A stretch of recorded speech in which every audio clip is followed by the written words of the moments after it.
Amigos, continuamos con ustedes. Bien, la prensa finalmente está haciendo su labor de manera honesta, correcta, para poder llevarles a ustedes finalmente pues los negocios oscuros del poder, sea de cualquier nivel, sea desde la presidenta de la República o tal vez un gerente general, como el gobierno regional de La Libertad, ¿no? Involucrados también en estos casos dudosos. Pero la respuesta de estas entidades del Estado que están siendo fiscalizadas por la prensa, ¿no? Es simplemente tratar de limitar nuestro trabajo, ¿no? Que va ahora en este nuevo informe del Consejo de la Prensa Peruana, que va desde la amenaza de que revelemos nuestras fuentes, ¿no? Y también el hecho de criminalizar nuestro trabajo. Rodrigo Salazar Sirvenmar se encuentra con nosotros, el director ejecutivo del Consejo de la Prensa Peruana. Rodrigo, un gusto saludarte, muy buenas noches. Hola, un gusto, Carlos, ¿cómo estás? Un gusto tenerte con nosotros. Bueno, un gusto porque finalmente los periodistas seguimos haciendo nuestro trabajo pese a todas las amenazas. Sin embargo, hay que advertirlas. Y este mes, que acaba de concluir el informe justamente del Consejo de la Prensa Peruana, advierte otros hechos que van de alguna manera pues agravando la amenaza o la manera de que tienen los que ostentan el poder de tratar de limitar nuestro trabajo. Rodrigo. Así es, Carlos. Hemos presentado hoy día un nuevo informe que corresponde a los casos contra periodistas y contra la prensa en general ocurridos en el mes de abril. Notamos un incremento importante de casos, tanto casos que tienen alcance nacional como algunos que ocurren en regiones. En marzo no fue así, en febrero no fue así, y hemos tenido un abril muy cargado, incluyendo un caso, como ya has mencionado en algún momento, de un reportero de Sol TV, ¿cierto?, en la ciudad de Trujillo. Y casos de la Fiscalía, casos del Congreso, que nos llevan a pensar cada vez con mayor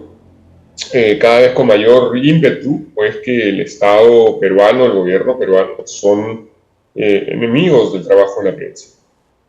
Ahora, lo que hay que decir que esta reacción por parte de los, reitero, de los que ostentan el poder, pues se debe a que se está revelando, ¿no?, las acciones oscuras, ¿no?, oscuras, irregulares de muchas de estas autoridades. Y la única reacción es callar finalmente, silenciar a los periodistas. Y te lo respondo de una manera un poquito más, relacionando la respuesta a asuntos de indicadores internacionales. El Perú, según diferentes índices, ¿no?, figura en el puesto 110 de 180 entre los países más corruptos del mundo. También ha caído muchos puestos el Perú en respecto a libertad de expresión. Si juntamos ambos indicadores y vemos cómo en el Perú campea la corrupción y el Perú se vuelve un país más corrupto, se reduce la democracia en el país, perdón, y vemos también cómo esto afecta a la prensa, porque la libertad de expresión en el Perú se está reduciendo. Entonces, notamos prensa, democracia y corrupción, todo se reduce. Y eso apunta pues a un país más autoritario, con menor justicia, y un país donde la verdad poco importa, y lo que más importa es el interés personal, el interés partidario, el interés de las mafias. Entonces, como decíamos hoy día, de hecho el día viernes, la semana pasada, fue el Día Mundial de la Libertad de Prensa, estuvimos en la ciudad de Santiago conmemorándolo, y hoy día en Lima también con periodistas internacionales, regionales, y diversos organismos nos reunimos para conversar al respecto. Y esto lo decía un enviado de la Sociedad Interamericana de Prensa, Carlos Jornet, decía que a medida que la democracia se va diluyendo o se va erosionando, también se erosiona la prensa. ¿Por qué? Porque a medida que los grandes corruptos de este país, que son los que nos gobiernan, intentan hacer de las suyas, intentarán también ir contra la prensa. Y como lo menciono siempre, Carlos, en este programa, no es un problema de periodistas, es un problema de la ciudadanía, ¿no? Si es que los periodistas no podemos investigar, o nos persiguen, o nos empapelan, o nos quieren poner multas, o llevar a la cárcel, ¿cómo se va a enterar usted, señor televidente, qué cosa es lo que pasa, ¿no? Lo que busca el poder corrupto es que pues, usted esté en un cuarto oscuro, sin que sepa lo que sucede en su país. Efectivamente, y se ha llegado al extremo de querer, de alguna manera, pues, por ejemplo, que los periodistas revelen las fuentes, ¿no? Las fuentes, las que nos entregan esta información, ¿no? Para nosotros investigarla, corroborarla y finalmente sacarla a la luz. Y también, lo más grave, criminalizar finalmente nuestro trabajo a través de la relación que se puedan tener también. Entonces hablamos ya de palabras mayores. Presos nos quieren muchos, pero ya pues, ya tanto descaro tampoco, ¿no? Así es, hay una tendencia creciente de parte de la Fiscalía de perseguir a los periodistas por las fuentes con las que se reúne o las fuentes de las que recibe información, por un lado, y por otro de criminalizar esa relación que tiene un periodista con sus fuentes. Para que la ciudadanía entienda, nosotros los periodistas nos reunimos con una multiplicidad de personas, una multiplicidad de actores, que pueden ir desde testigos de un crimen, ¿verdad?, hasta testigos de un acto de corrupción, con los mismos delincuentes que quieren posiblemente delatar a sus otros malhechores colaboradores. Pero la Fiscalía está intentando relacionar esa relación, valga la redundancia, de la prensa, ¿verdad?, con el crimen organizado, al punto que a algunos periodistas se les involucra como supuestos integrantes de una organización criminal. Está de moda ese término, ¿no? La Fiscalía lo casi ha incluido. Y de esa manera se puede, pues, casi que acusar de una manera muy ligera a los periodistas por las fuentes que utilizan. Si los periodistas no tenemos fuentes de información o nos criminalizan nuestra relación con ellas, ¿cómo se entera una persona que algo sucede en el Estado si son justamente las fuentes las que nos proporcionan esa información? Claro. ¿No? Quisiera resaltar algo importante.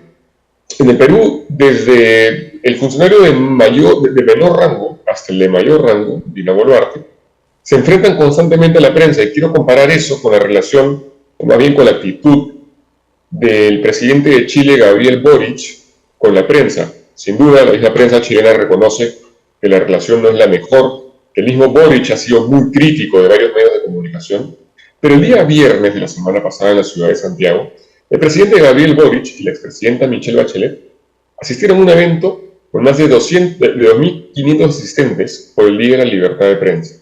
Que un presidente se siente o se pare frente a la prensa a discutir la importancia de la libertad de expresión en una democracia es algo que en esta región latinoamericana cada vez se ve menos, ¿no? Sí. Con un Milei, pues, que critica a la prensa, que le quiere cortar el presupuesto para la publicidad oficial.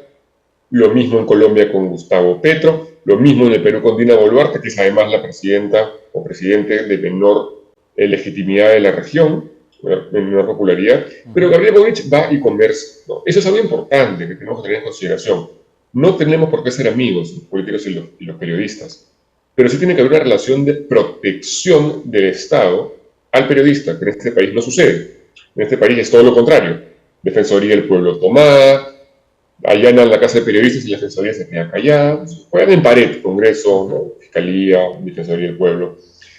Y estamos en una situación en la cual es cada vez más difícil que los periodistas podamos ejercer nuestra labor sin represalias.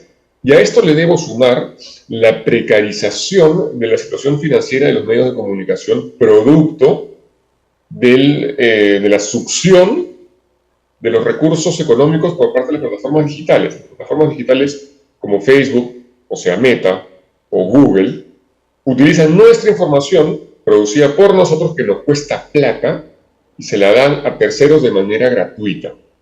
Los periodistas y los medios de comunicación exigimos a las plataformas que retribuyan económicamente de manera correspondiente, claro, de manera justa y equitativa por nuestro trabajo. Efectivamente, hay mucho que trabajar en esto, pero quiero terminar esta entrevista y para que le quede claro a los mismos televidentes, no es que la amenaza a los periodistas o al trabajo del periodismo viene de personas extrañas, de criminales, de sicarios, extorsionadores, ¿no? Empresarios corruptos, no. La amenaza viene de las propias instancias del Estado, Rodrigo.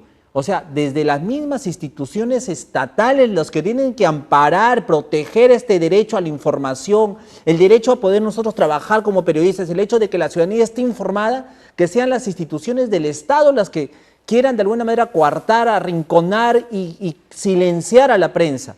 Allí radica el problema y como bien dices tú, este mes que acaba de concluir nos ha ido pues de mal en peor y esto va a aumentar, según las percepciones y las perspectivas que tenemos, porque ya vemos a un gobierno mucho más comprometido, una presidenta mucho más comprometida en los casos que se le sigue en la fiscalía, a muchos congresistas también involucrados en muchos procesos de investigación, los niños, los mochasueldos, y la respuesta de ellos va a ser callar a la prensa, o sea, a como de lugar. Mañana presentan una moción en la Comisión de Constitución de que ya quieren desaparecer a la Junta Nacional de Justicia y crear un nuevo órgano. Entonces, tienen toda la intención de tomar el control de las instituciones, pero para nada bien, Rodrigo, para nada bien. Para nada bien. Tengamos en cuenta que los que nos gobiernan son potenciales delincuentes, ¿no? Una ex fiscal de la Nación, hoy suspendida, que habría recibido dinero para licitar computadoras y demás, congresistas que roban sueldos, congresistas que están, digamos, relacionados con la minería ilegal, una presidenta responsable de 49 muertes. No eran los relojes, porque no son importantes en comparación a la vida de los humanos. Pero esas son las personas que hoy en día critican el trabajo de la prensa, que la quieren amordazar, que la quieren perseguir, que la quieren limitar, ¿no? Pues evidentemente es porque es la prensa la que ha destapado esos casos. La prensa ha destapado que la policía efectivamente mató gente inocente en las protestas del año pasado y antepasado. La prensa destapó que la presidenta utiliza, a la que le regalaron relojes de muchísimo valor. La prensa ha destapado que Patricia Benavides ha recibido potencialmente coimas. La prensa ha revelado el caso de los mochasueldos. No es coincidencia que luego ellos vayan contra nosotros. Por eso le dejo una pregunta al televidente. Si estos señores persiguen a la prensa, ¿por qué es? ¿Qué motivo hay detrás? Usualmente es la corrupción. Efectivamente, Rodrigo, y para terminar, nosotros vamos a continuar trabajando, el Consejo de la Prensa va a continuar supervisando y velando finalmente por nuestro trabajo. Y nada, pues, Rodrigo, vamos a seguir en la brega y pese a todo, bueno, mientras más amenazas, mejor trabajo de la prensa, diríamos, como consuelo, Rodrigo. Sin duda, sin duda. Y siempre trabajar con justicia, ¿no? Que es lo que necesitamos como periodistas. Efectivamente. Rodrigo Salazar Silverman, te agradezco muchísimo por estar esta noche con nosotros y obviamente vamos a seguir atentos pues al trabajo que vienen realizando también. Muchísimas gracias.